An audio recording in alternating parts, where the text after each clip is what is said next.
श्री शिवाय नमस्तुभ्यम हर हर महादेव। दोस्तों, जैसा कि आप सभी लोग जानते हैं कि 6 अक्टूबर 2025 आश्विन महीने में पड़ने वाली शरद पूर्णिमा है और आश्विन महीने की शरद पूर्णिमा सोमवार है और हमारे हिंदू धर्म में इसका बहुत ही बड़ा और विशेष महत्व होता है। अगर कभी भी मौका लग जाए और आश्विन महीने का शरद पूर्णिमा सोमवार, एक और आश्विन महीने का शरद पूर्णिमा सोमवार है, आश्विन महीने का शरद पूर्णिमा सोमवार, शरद पूर्णिमा के दिन तो आप लोगों को सिर्फ और सिर्फ तुलसी की सूखी लकड़ी वाला उपाय तो अवश्य ही करना चाहिए। इन दोनों का संयोग बहुत ही कम आता है। इसी के साथ में गुरुजी ने अपनी शिव पुराण कथा में बताया है कि इस दिन आपको तुलसी की सूखी लकड़ी वाला उपाय तो आपको अवश्य ही करना चाहिए। मैंने आपको लकड़ी वाला उपाय तो अवश्य ही करना चाहिए, क्योंकि ऐसा दिन पूरे साल में सिर्फ एक ही बार आता है। और दोस्तों, आप सभी लोग जानते हो कि शरद पूर्णिमा सोमवार का अगर सबसे बड़ा कोई उपाय है तो वह तुलसी की सूखी लकड़ी वाला उपाय है।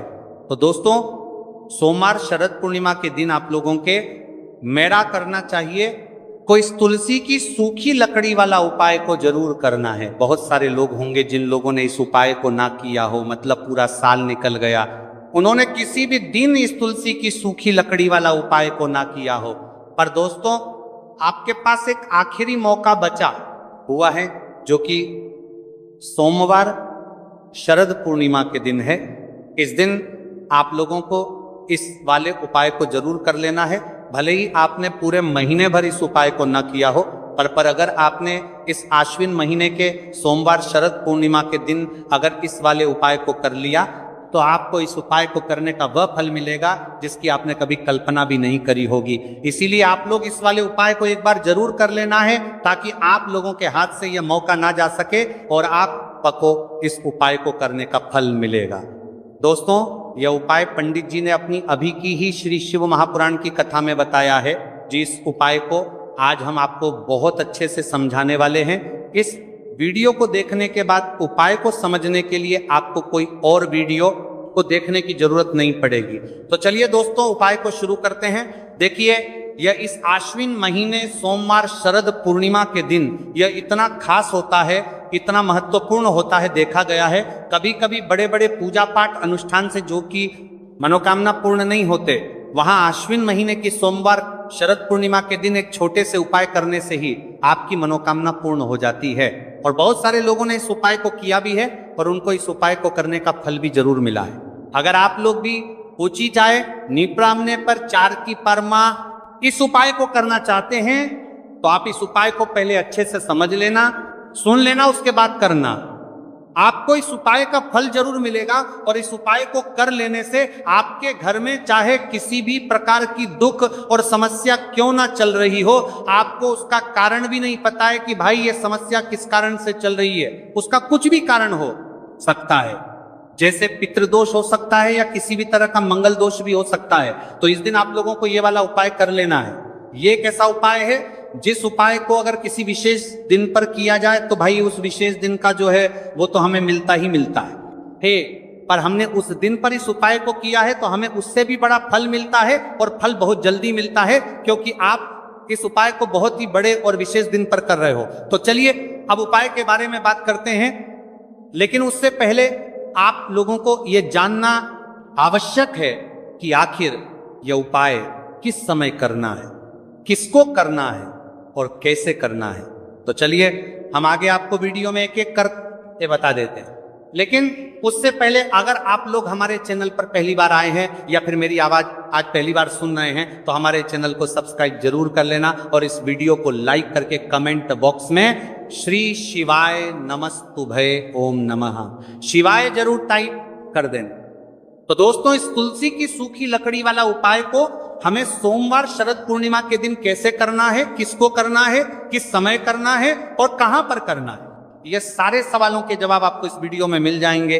और जो ये वीडियो देखेगा भाई, उसको तुलसी की सूखी लकड़ी वाला उपाय जरूर करना चाहिए, क्योंकि इस दिन काला तिल का भी बहुत ही बड़ा और विशेष महत्व होता है। और जब बात आ जाए तुलसी की सूखी लकड़ी वाला उपाय की, तो ये सोने पर सुहागा वाली बात हो जाती है और ये एक बहुत ही बड़ा उपाय होता है। अब दोस्तों, इस तुलसी की सूखी लकड़ी उपाय को आखिर करना किसको है?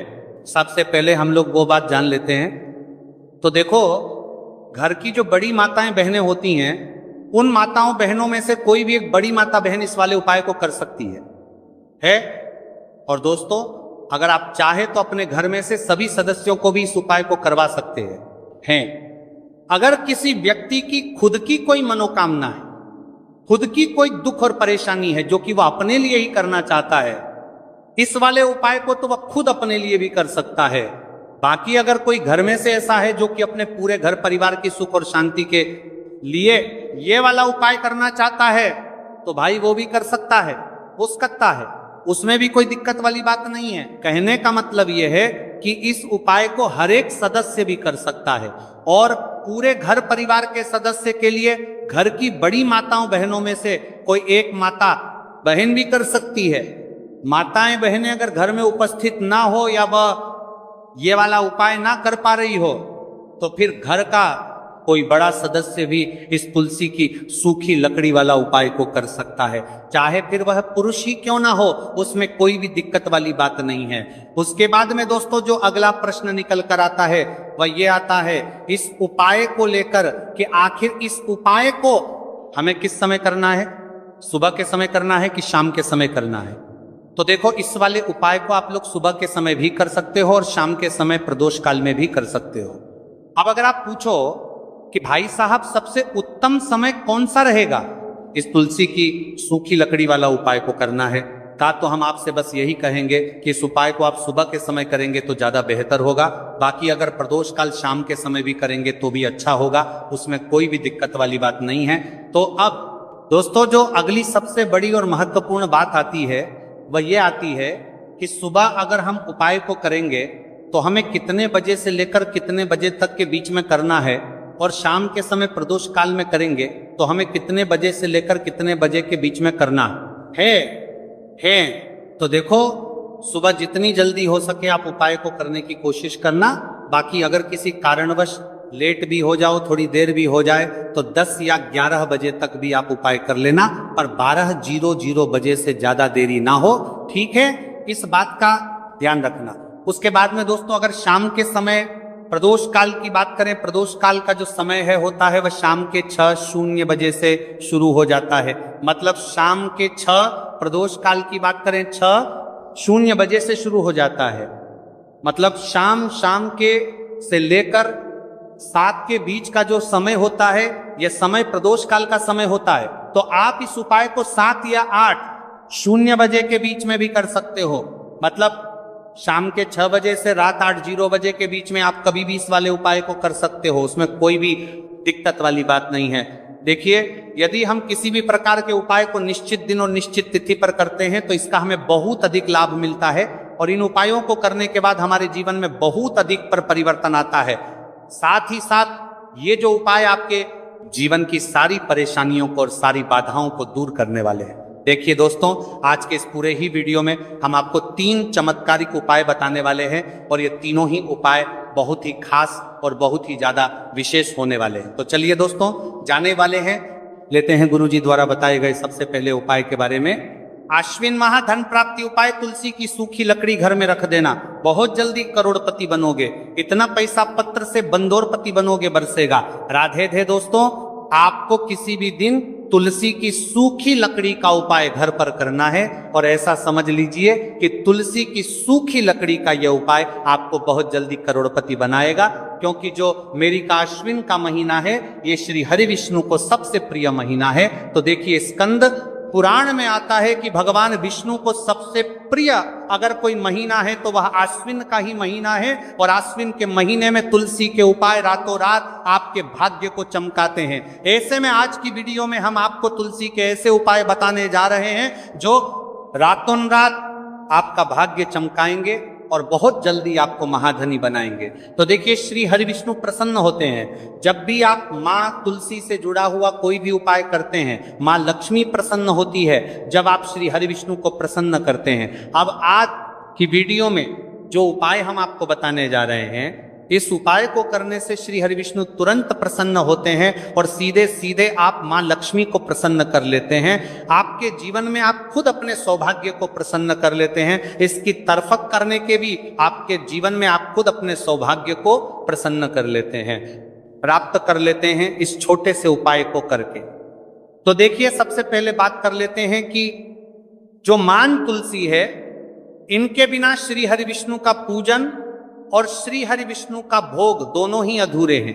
जब भी हम श्री हरि विष्णु को भोग कराते हैं, उनको भोग लगाते हैं, उसमें हम तुलसी दल जरूर डालते हैं।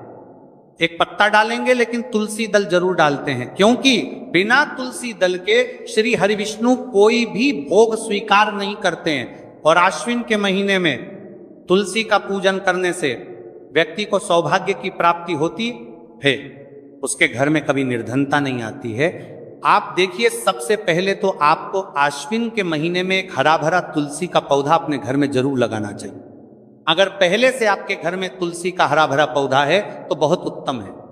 अगर नहीं है तो आश्विन के महीने के लिए महीने में एक तुलसी जी का पौधा आप जरूर लेकर आ, क्योंकि सबसे श्रेष्ठ महीना है तुलसी के पौधे को अपने घर में लाकर लगाने के लिए।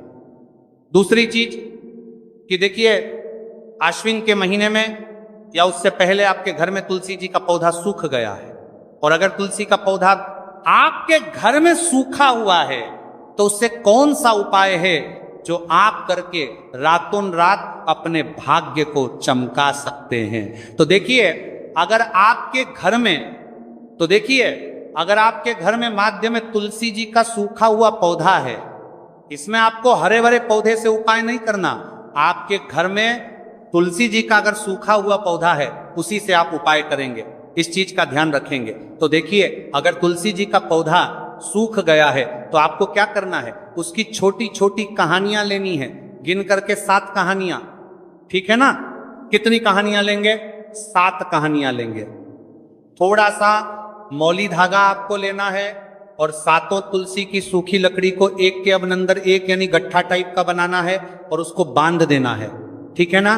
सारी तुलसी की लकड़ियों हमको इकट्ठा करना है और मौली धागे से बांध देना है। बांध देंगे कलावा लपेट कर। अब आपको क्या करना है, रोली का तिलक इस तुलसी की सूखी लकड़ी पर आपको करना है। रोली का तिलक करेंगे। अगर चंदन है तो थोड़ा सा चंदन लगा दीजिए।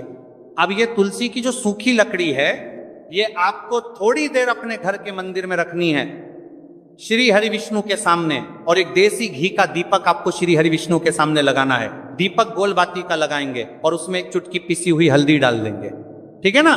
श्री हरि विष्णु को हल्दी बहुत प्रिय है। दीपक लगा देंगे। थोड़ी देर बाद जो तुलसी की लकड़ियां हैं उनको ऐसे ही रखा रहने देंगे, तिलक कर देंगे। अब थोड़ी देर बाद आपको क्या करना है, तुलसी की वह जो सूखी लकड़ियां आपने बांधी थी कलावे से, मोली धागे से, अब आपको उन्हें उठाना है। एक छोटे से लाल कपड़े में आप इसको रख लीजिए, ठीक है ना। लाल कपड़े में रख लीजिए, पीला कपड़ा हो तो पीले कपड़े में रख लीजिए। रखने के बाद आपको क्या करना है, इसकी पोटली टाइप की बना देनी है।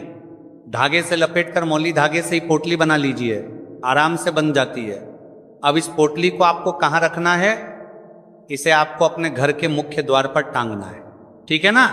अंदर की तरफ, बाहर की तरफ नहीं, अंदर की तरफ मुख्य द्वार पर अंदर की तरफ टांग दीजिए और माँ लक्ष्मी का ध्यान करिए, श्री हरि विष्णु का ध्यान करिए। उनसे प्रार्थना करिए कि हे धन की देवी माँ लक्ष्मी, आप मेरे घर में पधारिए और अपनी कृपा मुझ पर बरसाइए। इस तरह से आपको प्रार्थना करनी है और मंत्र बोलना है। ओम नमो भगवते वासुदेवाय नमः 11 बार यह मंत्र बोलना है। एक दीपक आपको जिस दिन भी उपाय कर रहे हैं अपने घर के मुख्य द्वार पर प्रज्वलित करना है। चौमुखी दीपक यानी 4 बाती का दीपक लगाएंगे और थोड़ी सी हल्दी उस दीपक में भी डाल देंगे। मुख्य द्वार पर दीपक बाहर की तरफ लगाना है, सीधे हाथ पर, ठीक है ना। ये उपाय वैशाख में आप करिए और देखिए कि कैसे आप महाकरोड़पति बनते हैं, कैसे आपके पास पैसा आता है और कैसे आपके पास पैसा रुकता है। तो ये वही उपाय है जो रातों रात आपके भाग्य को चमकाएगा और आपको महाधनी बनाएगा। छोटा सा उपाय आपको महाकरोड़पति बनाएगा। आपके बाद करोड़पति बनते हैं, बनते बनाया गया है देगा। अगर सच्ची श्रद्धा से आपने इस उपाय को कर लिया, साथ ही साथ आश्विन के महीने में अगर कोई जूते का दान कर देता है, जूते चप्पलों का कोई दान कर दे इस माह में, तो समझ लीजिए उसे हर वह वस्तु मिलती है जिसकी वह कल्पना करता है, जिसकी वह चाहता है। आपने अगर कुछ ऐसा सोचा है कि हाँ मुझे ये वस्तु या मुझे ये चीज मिल जाए, मेरी ये इच्छा पूरी हो जाए, आपकी कोई भी इच्छा अधूरी है, पूरी नहीं हो रही, तो आश्विन माह में आप चाहे एक व्यक्ति को दान करें, जूते या चप्पल का दान जरूर करेंगे, विष की कोरी हो करेंगे, चाहे पद माह में आपकी कोई भी इच्छा पूरी हो जाए करिए। जल का दान इस माह में के लिए जल के दान करिए, जल का दान करिए, जल के तरी करिए, जल के तरी करिए, जल के तरी करिए, जल के तरी करिए, मैं करिए, और फिर देखिए कि आपका भाग्य कैसे आपका साथ देता है और कैसे आप अपने जीवन में आगे बढ़ते चले जाते हैं। तो बहुत अच्छे से उपाय आपको बताया है। अब हम बात करते हैं दूसरे विशेष उपाय की, कि देखिए ये उपाय भी आपको तुलसी जी के पौधे के वहां पर करना है, आपके भाग्य का उदय करने के लिए। आपके घर में धन सम परेशानियां हैं, कर्ज की समस्या अगर दिन पर दिन बढ़ती जा रही है, दो जाइए करारा, आपको दो जाइए करारा, आपको जाइए करारा करना है, रही है खत्म नहीं हो रही है, बहुत ज़्यादा परेशानियां हैं, तो आपको ये उपाय करना चाहिए। देखो करना क्या है, बहुत ध्यान से समझना। आपको मात्र तांबे के पात्र के अंदर जल लेना है, उस जल के अंदर एक चुटकी आपको हल्दी मिला देनी है, ठीक है, और साथ में लेना है एक कमल गट्टा, या केवल उपाय पित्ता त्रिपक्ष सोमवार चैत्र नवरात्रि के दिन करना। अगर आपको ऐसा लगता है कि आपके जीवन में अष्टलक्ष्मी का वास नहीं है, भाग्य का साथ आपको नहीं मिल पा रहा है, तो आप ये उपाय शनिवार के दिन कर सकते हैं, सोमवार शरद पूर्णिमा के दिन भी कर सकते हैं, ठीक है। शनिवार और शरद पूर्णिमा सोमवार दोनों दिन आप ये उपाय कर सकते हैं। देखो करना क्या है, इस टाइम के पात्र के अंदर हल्दी डाली और एक कमल गट्टा डाला। अब आपको तुलसी जी के वहां पर जाना है। देखिए जब आप हल्दी डालोगे जल के पात्र के अंदर, तब आपको ओम नमो भगवते वासुदेवाय का 11 बार जाप करना है, फिर हल्दी डालना है। जब आप कमल गट्टा जाप को ओम नमो भगवते वासुदेवाय का 11 बार जाप करना है, फिर करना है। जब कमल गट्टा जाप करना है, जब आपको हल्दी डाल दिया गया, जब कमल गट्टा जाप करना है, जब कमल गट्टा जाप करना है, जब कमल गट्टा जाप करना है, जब कमल गट्टा जाप करना है, जब कमल गट्टा जाप करना है, जब कमल गट्टा जाप करना है, जब करना है, जब कमल गट्टा जाप करना है डालोगे, तब आपको ओम श्री नमः या ओम महालक्ष्मी नमः इस मंत्र का जाप करते हुए एक कमल गट्टा डालना है, 11 बार जाप करना है, ठीक है। कमल गट्टा और हल्दी दोनों होना चाहिए। कमल गट्टा महालक्ष्मी का प्रतीक माना जाता है, और हल्दी जो है वह भगवान विष्णु के निमित्त आप हल्दी डालेंगे, ठीक है। इस जल को आपको तुलसी जी की जड़ में अर्पित करना है, अर्पित करना है। ओम नमो भगवते वासुदेवाय का जाप करते हुए बस इतना सा उपाय करना।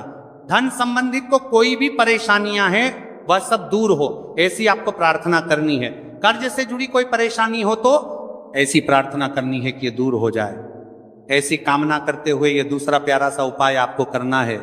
तो देखो ये हो गया दूसरा उपाय, जो कि आप सुबह से लेकर के शाम तक कर सकते हैं। शरद पूर्णिमा सोमवार या याद आज शनिवार के दिन सिर्फ एक बार ही करना है।